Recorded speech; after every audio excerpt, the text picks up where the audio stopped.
काही गोष्टी आपल्याला आवडत नाहीत म्हणून बाकीच्यांनी खायच्या नाहीत हे वाटणं चुकीचं आहे नाही का?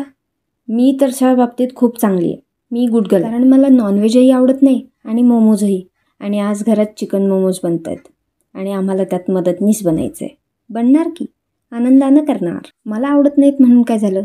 तुम्हाला सांगणार की रेसिपी. तुम्हाला आवडत असेल तर बनवून खा. रेसिपी नोट करा.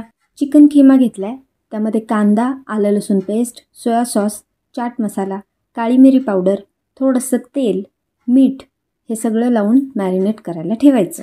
तेल लावल्यानं मॅरिनेशन चांगलं होतं. हे जर तुम्हाला रात्रीसाठी करायचं असेल तर दुपारीच मॅरिनेट करून ठेवा, त्याची चव चांगली लागते. छान मिक्स करून फ्रीजमध्ये ठेवून द्यायचं. आता 2-4 तास त्यालाही आराम करू द्यायचा आणि आपणही करायचा. हे झालं आपलं स्टफिंग तयार. आता नेक्स्ट स्टेप. आता एका बाउलमध्ये मैदा घेतला आहे, त्यामध्ये चवीनुसार मीठ आणि थोडेसे बेकिंग पावडर टाकली आहे. हे चांगलं एकत्र करून लागेल तसं पाणी टाकून छान मस्त घट्ट गोळा बनवून घ्यायचा. पीठ मळून घ्यायचं मैद्याचं. मोमोज बनवायला घेतानाच पीठ मळायचं, नाही तर पीठ सैल होऊन जाईल आणि लाटता येणार नाही, मोमोजचा शेप देता येणार नाही. शेप द्यायला इथं कोणी प्रोफेशनल आहे नाही पण आपण ट्राय नक्की करणार. त्या पिठाची एक मोठी चपाती लाटून घेतली आणि वाटीने त्याचे सगळे एकसारखे गोळे पुऱ्या करून घेतल्या. त्या पुऱ्यांमध्ये आता स्टफिंग भरले आणि जमेल तो शेप द्यायचा चालू आहे. म्हणजे मोदकाचा नको, पण करंजीचा आकार तर देऊच शकतो. करंजीचा आकार देऊन घेतला.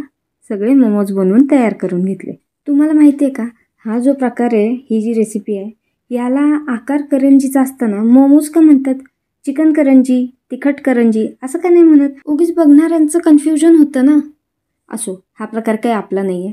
तो जिथून आला आहे त्यांनी त्याला काहीतरी नाव दिलं तर त्याच्यामागे काहीतरी लॉजिक नक्की असेल, जे मला माहिती नाही आहे. तुम्हाला माहिती असेल तर मलाही सांगा. प्रत्येक करंजीचा मोम्याचा प्रत्येक मोम्याचा शेप वेगळा, म्हणजे नेहमी काहीतरी वेगळंच बनत होतं.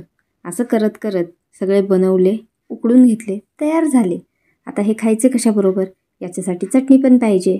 लईच सोपी ही पण. हे बघा, 2 टोमॅटो घेतले, त्याला असे कट दिलेत फक्त आणि गरम पाण्यामध्ये टाकले आणि एक सुकी लाल मिरची, थोडासा तिखट स्वाद आणि रंगासाठी. उकडून झालं की ते टोमॅटोला नंगू पंगू केलं, सगळी स्किन त्याची काढून घेतली. हे असले फॅन्सी आयटम आपली दीदी बनवते बरं का.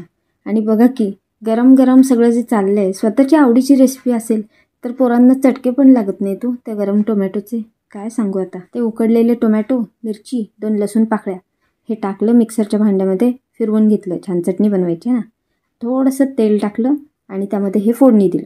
त्यामध्ये आता थोडंसं मीठ आणि थोडी साखर, थोडंसं आंबट गोड तिखट असं सगळी चव त्याला असणार आहे. झाली रेडी डिश. मोमोज पण आणि चटणी पण.